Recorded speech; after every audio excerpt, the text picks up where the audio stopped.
Mesdames et messieurs, merci de nous rejoindre et bienvenue à suivre cette grande édition du journal sur la mer de fréquence qui est la radio-télévision Gomé qui vous débutons cette édition du journal à Kamituga où 4 personnes ont perdu la vie dans un accident minier dans le site de Njoli à Kamituga. Nous sommes bel et bien en territoire de Mwenga. Selon le président de la société civile ville de Kamituga, Jean-Pierre Loukeka, il s'agit de 2 jeunes garçons, un machiniste et un creuseur qui ont perdu la vie par asphyxie dans un trou. Notre source ajoute que la cause de cet incident serait une mauvaise installation de la machine à pompe qui devrait fournir de l'oxygène dans ce puits. Ainsi, il lance un appel aux autorités provinciales pour une formation à ces creuseurs. Peu après, le corps de victimes ont été conduits à la morgue de l'hôpital général de référence de Kamituga. Et retournons à présent à Bukavu où un mort et 2 blessés. C'est le bilan d'une attaque des hommes de notre identifié la nuit du mardi 23 à mercredi 24 mars 2021 aux environs d'1h30 sur avenue Itundu au quartier à Moula. Nous sommes bel et bien dans la commune de Bagira. Suivez cet élément de reportage que signe Eric Chocolat. Selon la société civile locale qui nous livrait cette information, la victime s'appelait Mahano Tabaro, âgé de 60 ans et originaire de Kalongue dans le territoire de Kalehe. Que s'est-il passé? Son fils Baïzire Mahano Luc relate les faits. C'était vers 1h30, il y a eu des assaillants qui sont venus à la maison, ils ont forcé la porte et ils ont tiré l'évier au lit en laissant la maman. Après, ils l'ont exécuté à l'extérieur. Vraiment, ils n'ont rien dit, ils ont commencé à forcer seulement la porte et ils sont entrés. Et ils ont agressé, ils ont tué les filles. Le gouvernement de nous assurer seulement la sécurité, pas seulement pour la famille éprouvée, mais pour tous les quartiers ou bien toute la population. La nouvelle dynamique de la société civile Souna de Bagira dénonce ces nouveaux cas d'insécurité et demande aux services chargés de sécurité de sécuriser la population et leurs biens. L'insécurité, on en parle encore dans la commune de Bagira. Il a été assassiné chez lui sur avenue Itudu. Nous sommes dans la commune de Bagira. Nous, comme nouvelle dynamique de la société civile, noyau communal de Bagira, nous dénonçons encore une fois de plus cette recrudescence de l'insécurité devenue monnaie courante. Nous exigeons la sécurisation de la population, mais également la démission de certaines autorités ayant à charge la sécurité, parce qu'il est inadmissible que les gens soient assassinés chaque jour par balle dans les quartiers. Notre source rapporte que la même nuit, ces mêmes présumés voleurs ont tabassé un autre civil à son domicile et ont blessé par balle l'enfant du chef de la même avenue.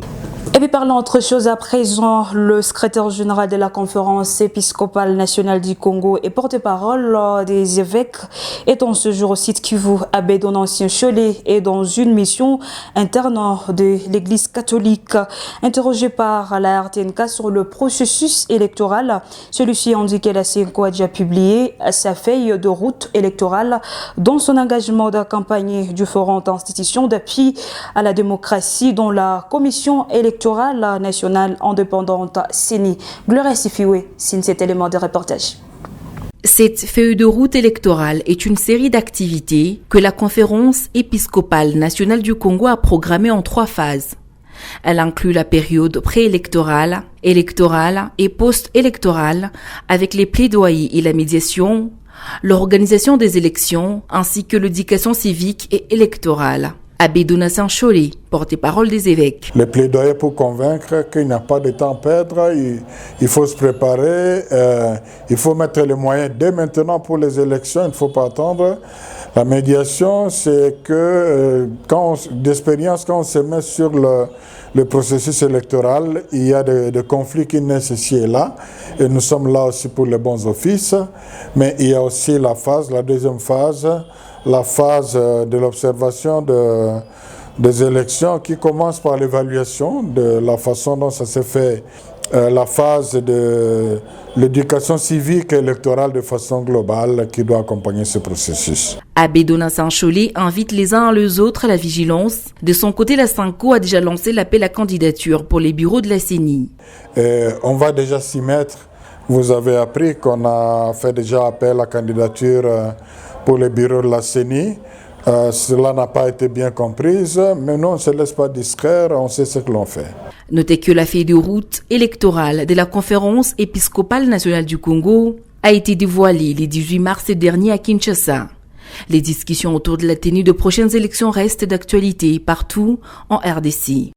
Toujours dans ce même chapitre, le secrétaire général de la Conférence épiscopale nationale du Congo et porte-parole des évêques Abbé Donancien Cholet félicite les actions de développement que le vice-président honoraire Norbert Basingezi Katitima réalise dans la province du Sud Kivu et ailleurs. Celui-ci indique que la RDC a besoin de réalisations concrètes pour un développement durable. Abbé Donancien Cholet s'exprime en ces termes. Féliciter M. Katitima pour les œuvres sociales qu'il est en train d'opérer dans ce coin du pays. J'en ai vu quelques-unes. Ça ne peut pas laisser indifférent quiconque s'intéresse vraiment au bien-être de la population. J'encourage aussi les autres acteurs sociopolitiques à se donner des moyens, mais avoir surtout la volonté de travailler pour changer quelque chose ce soir. Et c'est cela que le pays attend. Et la chefferie des Kaziba vient de présenter son plan de développement 2021-2025 aux différents partenaires avec ces 5 axes. Ce plan devrait coûter environ 8 millions de dollars américains, visant aussi l'amélioration du vécu quotidien des habitants de ce milieu. Ce plan de développement est axé sur 5 points notamment la bonne gouvernance, l'accès aux services sociaux de base, l'environnement, les infrastructures, la sécurité alimentaire, ainsi que l'appui à l'agro-pastoral et le reboisement communautaire pour permettre à cette chefferie de lancer son développement pour l'année 2021-2025. Pour Mami Wema, secrétaire général du syndicat d'initiative de Kaziba, ce plan permettra aux Baziba d'être également partenaires au développement de leur milliers. A élaboré un plan de développement local, un plan qui prend en charge tous les axes prioritaires, toutes les différentes activités qu'on peut mener pour matérialiser ce plan, les atouts de la chefferie, mais aussi les difficultés qu'on rencontre dans la chefferie pour que ces difficultés-là soient transformées en force. Séance tenante, plusieurs partenaires ont pris l'engagement d'appuyer ce plan comme l'indique le professeur Espoir Bassengere. Amélioration de la gouvernance. Nous avons eu par exemple l'adhésion de la délégation de la MONUSCO en termes de capacitation des ZTD sur l'amélioration de la sécurité. Il y a la question de diffusion de textes légaux, il y a la question de redéveloppement. Établi pour permettre à la chefferie de Kaziba de répondre aux normes des entités territoriales décentralisées, les mois me dire que Madir 4 a tendu la main à tous les actionnaires. Côté gouvernement provincial, cette action est allouée et d'autres chefferies devraient suivre cet exemple, explique Lwabandilwa Singabo, ministre provincial de l'Intérieur. Et donc, nous encourageons les autres ZTD à aller de l'avant. Et nous encourageons surtout les autorités coutumières et tous les autres acteurs de se mettre ensemble. Et c'est donc des expériences qui peuvent être mises à profit pour aider ces ZTD à se développer. Étalé sur 5 années, ce plan est chiffré à environ 8 500 000 $ américains. Et puis, les habitants de l'avenue Paysage D se sont réveillés au rythme des crépitements de balles et lacrymogènes la matinée de ce 24 mars 2021. Le déguerpissement forcé d'une famille serait la cause de la panique vécue dans cette partie du quartier d'intérêt. Suivez cet élément de reportage de Déo Koulila. Sur place, des effets de la maison jetés dehors, un jeune blessé par balle est transporté à l'hôpital. La panique était totale dans ce coin de la commune d'Ibanda. Selon les témoins rencontrés sur le lieu, tôt le matin, les policiers ont envahi d'un habitant du milieu pour les contraindre de déménager. Opposé car non avisé, ensemble avec certains voisins, ont dit non à ce qu'ils qualifient de violation des droits de l'homme. Une des victimes au micro de la RTNK. Nchi atuwe kama ni nchi gani? Ilikuwa masenki le 30 tunatumia kumaombi, kufika kumaombi tunamaliza maombi 6h. Niko tumu maombi hivi bana kendi tase papa polisi biko pale kunyumba 50 ya polisi. Ndio bana kufukuza munyumba tunadefendre, lakini hakuna gisi.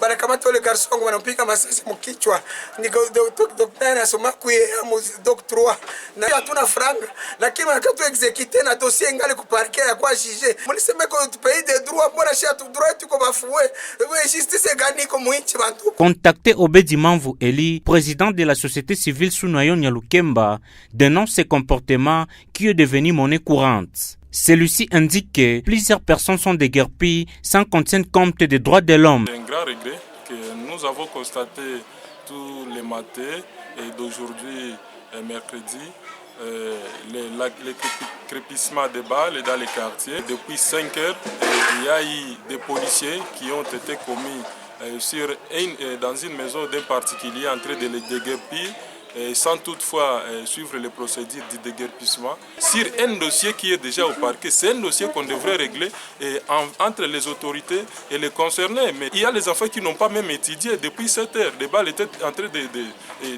on était en train de tirer les balles partout. Et tout ça, ça a une conséquence d'un État qui ne contrôle pas leur façon de faire les choses. Signalons que les habitants de cette entité n'ont pas laissé passer cela inaperçu. Ces derniers se sont pris sur les parcelles du plaignant en détruisant tout sur leur chemin. Et puis le travail de la directrice de la radio-télévision Gomé Kivu, Gloria Asifiwe, est de nouveau récompensée dans la province du site Kivu. Un brevet de bravoure lui a été remis ce 24 mars 2021 aux côtés de 8 autres directrices qui se distinguent dans leur métier. La reconnaissance et des task force communication dans une cérémonie organisée ce 24 mars 2021. Christian Mukenge, vous étiez sur place. C'est en ces termes, la Task Force Communication du Sud Kivu tient à reconnaître, louer et honorer les nobles travail d'accompagnement de nos populations à la dynamique communautaire que vous accomplissez pour le bien-être et la transformation de notre société vers les changements pour la paix et le développement à travers le média. Que cette organisation a honoré le travail réalisé par Gloria Asifiwe. Devant un parterre d'invités, Rosine Migabo, déléguée de Madame Gloria Asifiwe, reçoit ses brevets de main de Madame Coralie Kassi, épouse du gouverneur. Pour elle, la RTNK en général et sa directrice, Gloria Asifiwe en particulier, sont fiers de cette reconnaissance méritée également au vu du travail abattu. À notre promoteur, Norbert Basengezi Katitima, qui a trouvé la force dans la femme et qui a vu que la femme peut obtenir la radio-télévision Goma Kivu et apporter des améliorations juridiques. Nous dédions aussi ces prix à tous les journalistes de la radio-télévision Goma Kivu qui décident de travailler pour eux. Ainsi, nous continuons à remercier Task Force et nous promettons qu'à partir de ces prix, nous allons toujours pour la voix de la femme que nos droits soient respectés partout et dans tout ce que nous pouvons faire. Merci. La présidente de la Task Force Communication au Sud Kivu, Aimé Wabatinga, encourage l'esprit de la compétitivité chez la femme, essentiel pour sa promotion. C'est en rapport avec les autres femmes qui travaillent dans différents médias. Il faut qu'ils soient aussi motivés et faire un bon travail pour qu'un jour on puisse avoir au moins la moitié des femmes directrices des différents médias. Parce que vous voyez, dans notre province, les femmes sont toujours marginalisées. Il y a des femmes qui peuvent faire un bon travail, mais vous allez remarquer au sein du service, elles ne sont pas prises en compte, elles sont toujours humiliées, elles sont butées à des difficultés, des violences sexuelles basées sur les gens, elles sont butées aussi à des difficultés de ne pas être prises en compte, de ne pas être considérées au sein des services. Plus spécialement, nous, la Task Force Communication, nous avons longuement raisonner, réfléchir et voir qu'est-ce que nous pouvons faire à ces dames-là pour inciter d'autres dames à bien travailler au sein de ces différents médias pour qu'ils soient aussi un jour reconnus comme des braves femmes.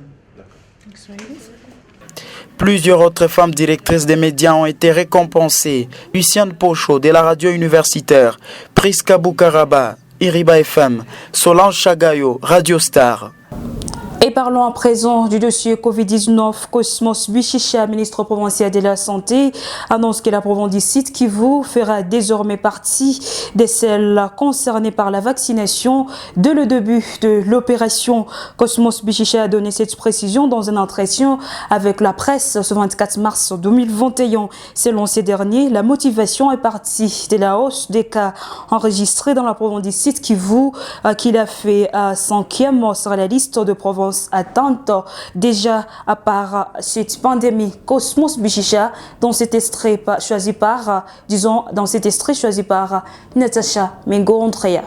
Il y a toujours de nouveaux cas, pas plus tard qu'hier. Nous avons enregistré 7 nouveaux cas confirmés de la Covid, dont d'ailleurs 3 dans la zone de santé d'Ibanda, une personne dans la zone de santé de Kabaré, une personne dans la zone de santé de Kalehe, une personne dans la zone de santé de Fizi et une autre dans la zone de santé de Katana.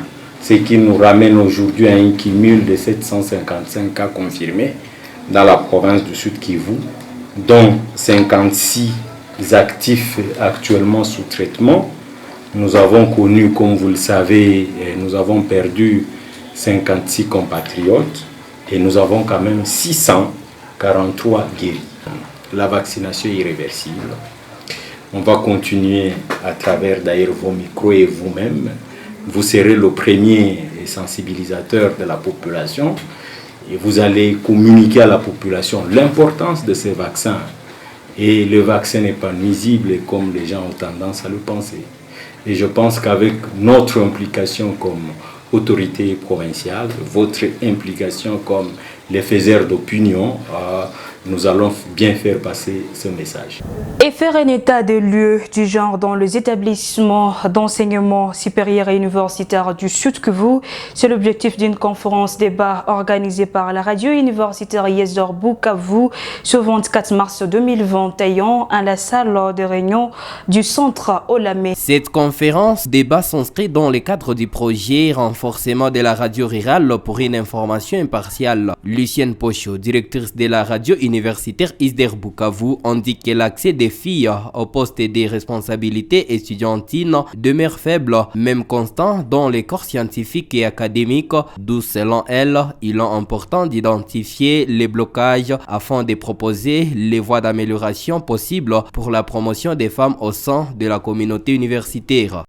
Dans nombreuses universités et instituts supérieurs, les organes tels que d'administration, les comités de gestion, les collèges des étudiants sont très largement aux mains des hommes.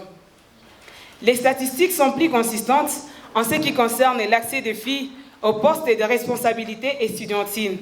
À ce niveau, l'on constate également la marginalisation des femmes. Elles sont souvent minoritaires dans les collèges des étudiants. De plus, elles n'occupent que très faiblement les fonctions de porte-parole, des délégués facultaires, des ministres, à l'exception des ministres du genre, et même des chefs de promotion. Elles sont aussi en minorité dans les mutualités estudiantines. Dans les corps scientifiques et académiques, certaines études montrent que moins de femmes atteignent le niveau des professeurs. C'est souvent dans les corps administratifs ou ouvriers où on retrouve un nombre plus grand de femmes, dépassant parfois les 30% et même les 50%, notamment dans les personnels ouvriers où elles sont souvent nombreuses, vraisemblablement, comme nettoyeuses. Les participants pensent qu'à travers ces genres d'échanges, des améliorations seront visibles. Cette conférence débat sur le genre en milieu universitaire au Sud Kivu a réuni autour d'une table environ 40 jeunes en provenance des différentes universités et institutions supérieures, mais aussi les acteurs intervenant dans le secteur du genre, les services étatiques. Elle s'est tenue sous le thème genre et jeunesse en milieu universitaire avec l'appui de l'ambassade de Suède en RDC et supervisée par Internews. 55 cas de violation des droits des défenseurs des droits de l'homme et journalistes ont été répertoriés par l'organisation Partenariat pour la promotion intègre dans l'intervalle d'une année au Sud Kivu. Ce bilan a été présenté ce mercredi 24 mars 2021 lors d'un atelier de renforcement des capacités de ces points focaux à monitoring des violations et abus de droits des journalistes pendant la période de la pandémie à coronavirus. Eric Chocolat nous en dit plus.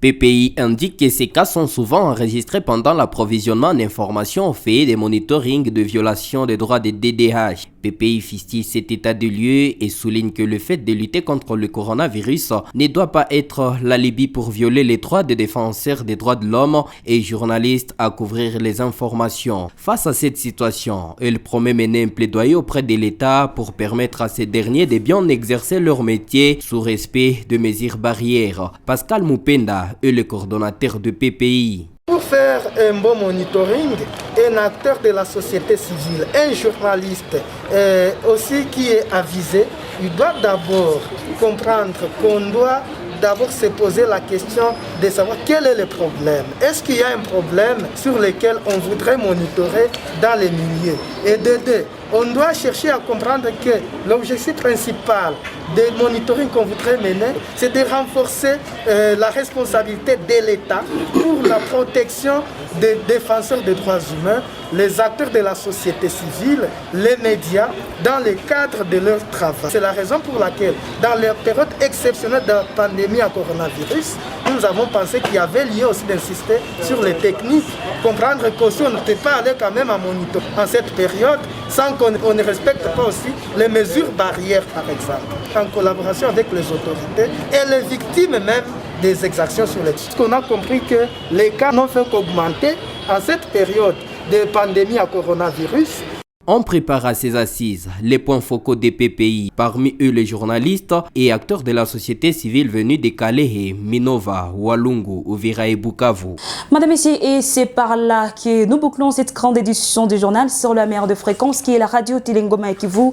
Merci de nous avoir suivi. Nos informations restent en continu sur les www.rtnk.org. Au revoir et surtout prenez soin de vous.